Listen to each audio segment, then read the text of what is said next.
Hello everyone, my name is Ingrid and this is Ingrid Reads a Lot. For today's video, we are wrapping up the month of January in which I read 14 books. Because, let me tell you, the last January where I read 14 books was never. I can tell you that right now. I usually start out the year not doing well and I pick it up or whatever the case may be, but I set my goals and I achieved it.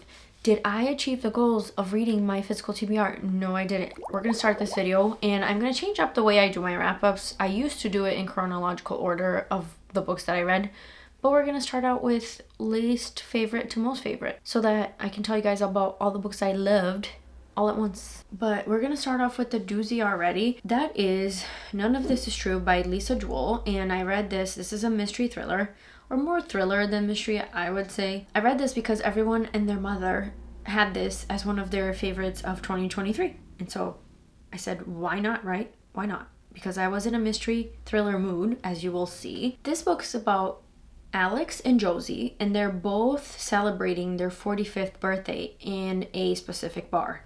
Josie, who is sort of creepy, off the bat, kind of, you can tell that she's like intimidated or jealous of Alex, because when she goes to celebrate her birthday, it's just her and her husband, whereas Alex has a table for 50 people. And then Josie starts to cyberstalk Alex and finds out that Alex has a podcast where she interviews successful women. Josie intercepts Alex one day and asks her if she wants to interview her, not as someone that has done something amazing, but as someone who will be doing something amazing. And so Alex is sort of intrigued, and as one does, she decides to say yes and interview Josie. And that's where we start off this story. This book had everything going right for it. Like the entire time I was reading this in the beginning, at least I was uncomfortable. The author did a really good job making Josie make the reader uncomfortable, if that makes sense. Like the things that she does is uncomfortable, the way she talks is uncomfortable. And so in a thriller, you're like, oh, this is good, right? No. Because, and this is where I don't think I can talk about the reasons why I didn't like this book without giving spoilers. So if you want to read this, if the premise intrigues you, this book also has elements of a podcast. So when you start off the book, you're starting off the book hearing from the podcast, but you're also hearing about a Netflix documentary where it's a true crime documentary. So you know something has gone wrong between these two women. And that is one of the things that really caught me in this book. So this part is probably where I'm going to get into spoilers to tell you why I didn't enjoy this book and why I gave it 2.5, which I don't know if I told you that already. I gave this book 2.5 stars. That is because you find out that Josie's husband is a lot older than her, to the point that you're like older, not just age gap, like older, uncomfortable. And that Josie met him when she was 15 and he was 42, something like that. At the end of this book, right? So the whole time Josie is telling, these are all spoilers, by the way, so please don't watch if you want to read the book. At the end of the book, you find out where Josie tells Alex that she has been molested, right? And that her relationship was not good and all these things. But at the end of the book, the author makes it so that you feel bad for the guy, right? And that we find out that Josie is manipulative and that she has manipulated Alex this whole time. And she's not a good person. And she's murdered her husband and she's murdered other people potentially. And so at the end of this book, you're left kind of feeling bad for this guy. Because you find out that he was a good dad, even though they didn't have the best relationship. And the whole time I'm thinking, this age gap is too much of an age gap. Like, it is a problematic age gap, right? Where I don't care how manipulative this woman was at the age of 15. There's no way that she was able to manipulate someone that was 42 years old. And so that is why I didn't love this book. And where I got such a low rating, because I think it could have been done so much better. Like if there wasn't this relationship with Josie and her husband. Like, I feel like that was not essential to the book. And you could argue that it was, right? Because then she wouldn't have a reason to hate her husband and all these things. But like, I just didn't like, I didn't like the way that the husband was portrayed as a victim, even though Josie was the victim in the beginning. I don't know. I just didn't enjoy it. I did not like this, and I thought it could have done better. This author has a really good like writing style in terms of like being able to make the reader uncomfortable, which she did. But yeah, I just this could have been so much better.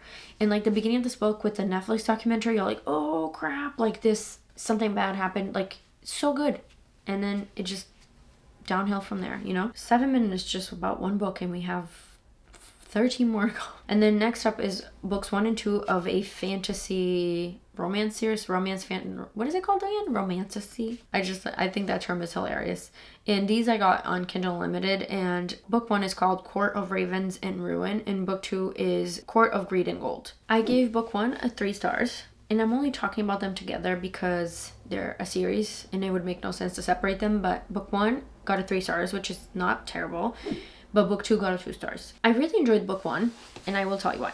This is the setup for the story is really good. It's a fae world where this human woman, Raina, our main character, is enslaved by the gold court because she's able to manipulate gold and make these weapons that these fae can use. And this world is divided into courts, which pretty standard for fae books. This book incorporates a lot of Norse mythology, like Viking stuff, which I really enjoyed. So that was another thing that I really liked about this book. But it kind of sets up this world, right, where this woman is enslaved, and then the dark prince from another court comes to like take her, and you're finding out what is going on. Book 1 has like no romance whatsoever. Like, you can tell that he kind of likes her. This book kind of ends on like a cliffhanger. And so I picked up book 2. But one thing that I really disliked about book 2 that I saw in book 1, but I was hoping it wouldn't happen in book 2, is the timing. Like, this book lacks an editor for timing. Like, it feels like the entirety of the book, you're kind of just there, and then all of a sudden, like, something happens, and then the book ends. Like, it's literally like, if you were to look at it on a graph, it's like me, and then like up and down. And it just suffers from that terrible timing. And obviously no editing, because you want a book to flow, right? And it just doesn't flow well. I don't enjoy the cliffhanger. I don't mind a cliffhanger if it works for the story. But in this, I just felt like it was for the sake of having a cliffhanger, and it doesn't end in a good point of the story, if that makes sense. And so I'm not going to give you spoilers, because honestly, I don't remember much. I remember Raina, and I remember the Dark Prince or Shadow Prince or whatever his name is. But it's not a very memorable story. And then the pacing issues really did me in on the second book. And so I decided to DNF this whole series. Next up, we have Finley, Donovan Jumps the Gun by L. Casamano.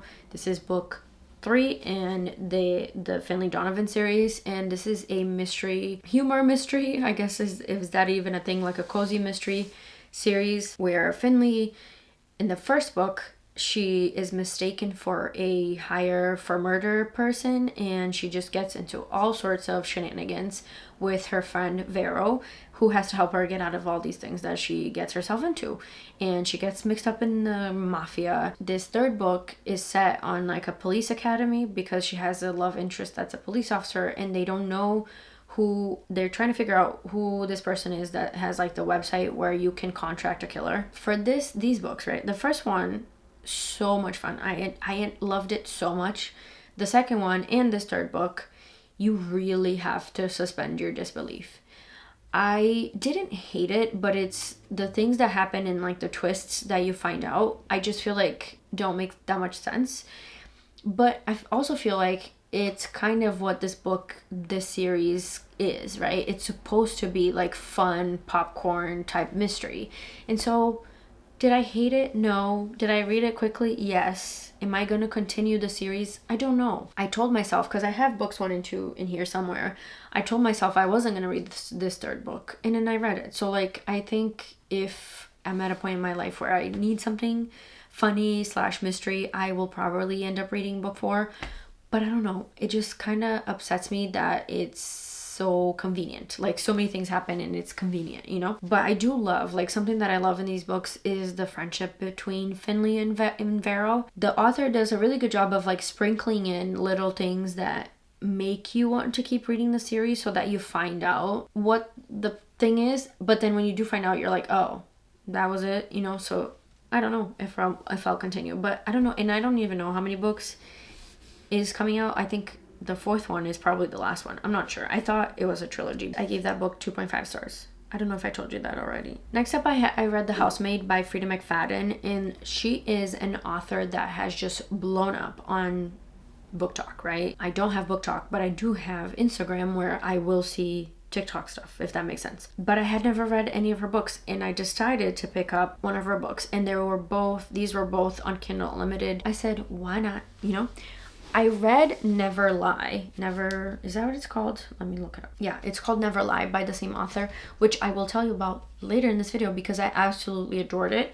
But this one, The Housemaid, got 2.5 stars. This book is about Millie, who is a person that goes to work for Nina in her house. Nina is the wife of this duo that lives in this house that Millie decides to work in. And you know from the get-go of this book that Millie has done something, or she's like capable of doing something shady, and that's the reason why she can't get another job. And so she kind of takes this job where Nina is kind of a bitch to her, and you can, from the beginning of this book, you're like, why is she sticking around? We don't know, right? Without spoiling anything, I think that's all I should say. The premise just says, like, they don't know what I'm capable of. We go into this mystery and it's kind of just like popcorn. It's very much readable, very quick read. You'd like, even though it's ridiculous, like you keep reading it. Millie is mistreated, but you don't know why. She kind of takes it. And this book goes into a direction that you just like do not expect, if that makes sense. There are some parts of this book that I was like, awesome, like I love this, but I just did not like the writing.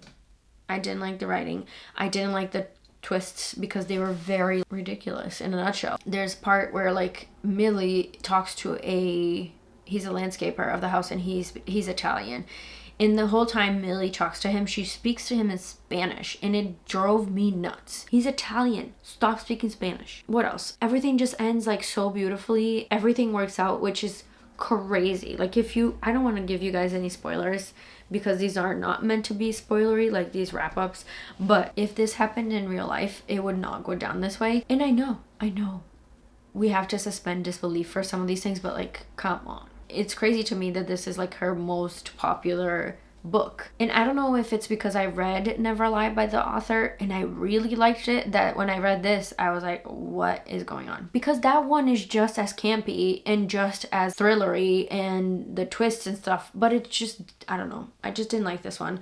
I didn't like Millie as a character. I felt like she was very immature. That will be that, and that's why I gave it a 2.5 stars. All right, and then I read another 2 books that are part of a series that are on Kindle Unlimited, and it's called A Court This Cruel and Lovely by Stasia Stark, and this is obviously fantasy, romantasy. This is book 1, and book 2 is called A Kingdom This Cursed and Empty. I read this because it was on the Goodreads top romantasy of the year, and I was in the mood for romantasy, like a good romantasy. And I said, okay, this is on the grid. Like, it means a lot of people read it and it means a lot of people liked it. Why not?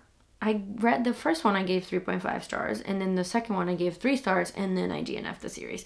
And this is the same thing that happened to the other 2 that I read. And that is, 1, I don't remember anything. Literally, I read this month and I remember nothing. Is that all the book's fault? No. It's probably my fault too, but I just like, I can tell you about the book that my favorite books that I read, I remember every single little thing. This one had a good premise, and that's why I read it.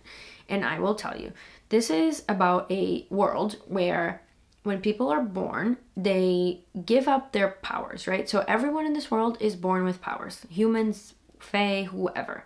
But in this specific kingdom, the humans give up their power in order to protect their lands from the Fae. This is according to the king, where they do the ceremony where they give up their powers to help protect the land. When you turn 25, I think it is, you're given some of your power back. You can work and you can have like the little power that they give you back. You can do certain things. You could be like a healer and work as a healer, or you can be a seer and all these different things.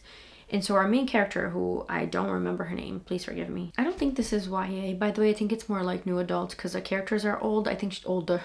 I shouldn't say old. They're not old. They're like older. I think the main character is like 22, 23. I know that her time to do the ceremony isn't yet. In the beginning of the book, that she still has her powers. And so that's one of the things that she lives with fear because she's not supposed to have powers, and yet she does. Something happens that I won't tell you exactly because it's kind of fun. She has to run away. In the way, she meets this band of mercenaries and they kind of leave her for dead. She also, you find out when you're reading this, that she has been seeing this man's face in her dreams forever, like since she was born. Then you go in adventures because she can't be found out because she still has powers, and she ends up getting together with these guys and all that stuff. The story is actually pretty good. It's not bad, but the second book suffered from second book syndrome, where I honestly don't even know what happened. But yeah, that's why I really enjoyed the first book. I really did. And I gave it a solid 3 stars. It wasn't the best fantasy I have ever read, obviously. There's not a lot of romance because you're kind of like the characters that are getting set up, which makes sense. I couldn't tell you one thing that happened in the second book, and I can't really tell you anything else because obviously everything that happens in the second book is a follow-up and spoilers for the first book and everything that's happening. I don't know, I didn't love it. And yeah, there's like little sprinklings of things that are to come in the third book, which were so obvious. Like the author mentions it like over and over and over and over again, that you're like, I get it. I'm not gonna tell you what it is because it's spoilers. I don't get why she keeps doing that. Like, dude, does she assume that her readers are stupid? Because literally, like, I get that you're trying to hint at this, but you don't have to do it like 5 times, you know? I'm getting cranky because I'm tired and I've already been talking about these books for a long time. So we're gonna move on. And then I read another romantasy that people raved about, which I gave what did I give this? A 3 stars, because I'm definitely not gonna keep going, and nothing of it is romantasy. Like, there's absolutely no romance in this book, and I don't appreciate that. If I'm gonna read a romantasy, I want romance in this first book. And then people were like, no, but the second book and the third book, like, get someone, like, no, there's got to be some romance in there. And this book also suffered by, okay, let me just tell you, I'm getting ahead of myself. This is called A Fate of Wrath and Flame by K.A. Tucker. And K.A. Tucker, if you didn't know, is a contemporary romance author, and I've read some of her other books, and let me tell you, I enjoyed them a lot. And so I was hoping she was going to do a really good job in this, and that's not where it went. This is a paranormal fantasy, and I should say that because it's set, like, the beginning of this book, you're in our world, right? Like, the main character lives in New York City, and then she gets, like, thrown into another dimensional world where she's a thief in our world, and this woman goes up to her and basically says, you have to do this for me because I need you to save my husband. If you don't, I'm gonna tell on you because you're a thief. And she's like, sure, whatever, I'll do this. And then she wakes up in a world where she has just killed the king and the queen of this, like, fae world. And you're kind of like, what the heck is this lady gonna do, right? And so she's just trying to figure out, like, and come to terms with the fact that all these things that she always thought were lies and basically crazy is true, where there's, like, magical creatures, there's fae, and there are elven, and then there are vampires, and then there are a lot of fantastical creatures. I do think that part of this book suffered because this author tried to do too many things in one book. And maybe I'm being harsh, like, because I still gave it 3 stars. I read it, right? But it did get, like, in the middle of this book, you're just like, oh my god, get to the point, you know? Because our main character wakes up in this world, and then the romance interest is the prince of the world, which is now the king because she killed his mom and dad. The reason why this character was able to get close was that she was supposed to marry the prince / king guy, and that's how she got close enough to his parents to kill them. But it's not her anymore, right? Like, she's just wearing that person's body, and so she has to try to convince this man not to kill her because he's about to. All these things happen, and I just, like, didn't care. You know, I was hoping for some romance and I didn't get any. I just didn't, because obviously this guy does not trust her as far as he can throw her because she killed his parents. And how are you going to convince someone that you were not you? Like, you're someone else in this body. But yeah, I give this a 3 stars.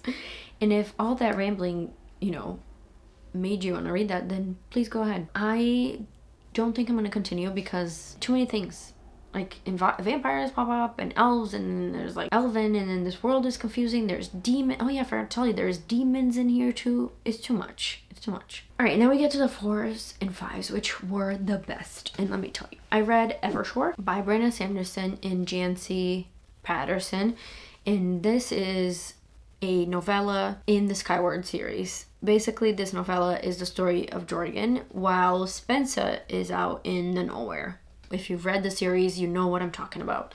And you get to know Jorgen more and his powers, and you get to see Evershore, which is the planet that the Kitsen live in. And I just love the Kitsen. They're the little fox-like creatures that are in this book. And obviously none of this is going to make sense if you haven't read it. But this is a sci-fi. If you haven't read it, I'll give you a quick synopsis of Skyward. Skyward is a book where these humans live in this planet and they live under constant threat from Krell, which is like, basically these humans are imprisoned in this world, right? Every time they try to fly out and do anything to go out of this planet, the Krell shoot them down. And so they live underground, but they do have a flight crew that they put together to fight these Krell. And Spencer wants to be part of the flight crew. Like, she has always wanted to do this. Her father was a pilot, but her father was also blamed as a traitor because in one day they were fighting and flying. They were fighting and flying, and he turns fire into his own people. And so they don't want to let her go in, and Spencer has always lived with this guilt of like, her father did something terrible, but she still loved her father. Everyone kind of hates her. And so she's very aggressive, very argumentative. That's where the first book starts. Anyway, Evershore, we're in a different planet. Spoilers. But it's really good. And then I also read Defiant, which is book 4 and the last book in the series, which I absolutely adored. It like closed out the series so well. We get everyone back together again, and things happen that I'm not going to tell you because it's a spoiler, obviously. But I really enjoyed this. I gave this well, I forgot to tell you, I gave Evershore 4, and I gave this a 4.5. I thought it was an amazing ending to the series, and I'm excited to know that there is going to be another spin-off series in the same world, and I think it's called Skyward Legacy. But yeah, I loved it. One more that's a 4.5. I read Nettle and Bone by T. Kingfisher. Let me turn this off. And this is a dark fairy tale about our main character, Mara. Is that her name? Mara is a princess, and she finds out that her sister, who's married to another prince from a different kingdom, is being mistreated and abused and stuff. And so she decides, you know what, I'm gonna go save my sister. Instead of waiting for the knight in shining armor to do it, she's gonna do it herself. She finds a witch, and the witch tells her that she needs to do 3 things in order to be able to save her sister, and that they're all impossible. Mara is able to do them, and this is all in the beginning, so it's not spoilers. But she goes on an adventure with people to save her sister. And I adored this book. It's very much dark fairy tale, and very, even though dark, whimsical, if that makes sense. Bone Dog is my favorite character in this, and he is exactly what his name implies. He is a dog made of bones, and he's adorable. I loved the characters in this, and I love that it's like a found family element. This is one of those books that just make you feel so good inside, and if you haven't read it, you should. It's very, very, very good. And then 2 5 stars for the year. For the month. Ingrid, get it together. I know you're tired. You've been talking for 40 minutes, or longer, because I filmed other videos, but Water Break. Never Lie by Frida McFadden. Remember I told you guys that I had a book that I loved by that author? Never Lie is about newlyweds, Trisha and Ethan, I think is his name. They are looking for a house, and they stumble upon the house of Dr. Adrian Hale, who is a psychiatrist and who has gone missing. No one has seen her for I don't know how many months or years or whatever. but they go to see her house that is now on the market. And well, they get there and there's a snowstorm, so they can't leave. And they kind of have to stay in this house. Trisha's like looking around and she finds that Dr. Hale, that she was recording her patient sessions. And she starts listening to it and all this stuff happens. And that's all you need to know going into this. But this was very good, campy, thriller mystery, and you're like, the twists are on point. I adored this. This is actually the first book I read in the month of January, and I think this is what set me off in like reading all these mystery thrillers that I subsequently didn't love, but that were enjoyable. But yeah, this was really good. And maybe not 5 stars, but I don't know if it's because I just loved it and I love the twists that you find out at the end of this book. And I didn't see it coming. I love when I read a thriller or mystery or whatever it is that I just don't see the twist. I adored it. I adored it. Read this one instead of The Housemaid. Please do yourself a favor. This is so much better. And then the last but not least, certainly, is a book that made me question my career choices. And that is Astrophysics for People in a Hurry by Neil deGrasse Tyson. I have owned this for a long time, and this is one of those books that I'm gonna put this down. One of the books that I need to read, right? It's in my physical TBR. I've always wanted to read it, and this is such a good basics book about astrophysics. And if you're interested in it, Neil does a really good job explaining things that are very difficult subjects, but very easy to understand, if that makes sense. Because like, come on, quantum physics, definitely not easy. He does a really good job in explaining it, and it's almost like it is learning, right? It's scientific and stuff like that, but he does pose some very good questions about the universe and about how we live, and I loved it. I absolutely loved it. And this made me go into this is where I was talking about where it made me question my career choices, because I told my husband, like, why didn't I become an astrophysicist? Like, what am I doing with my life?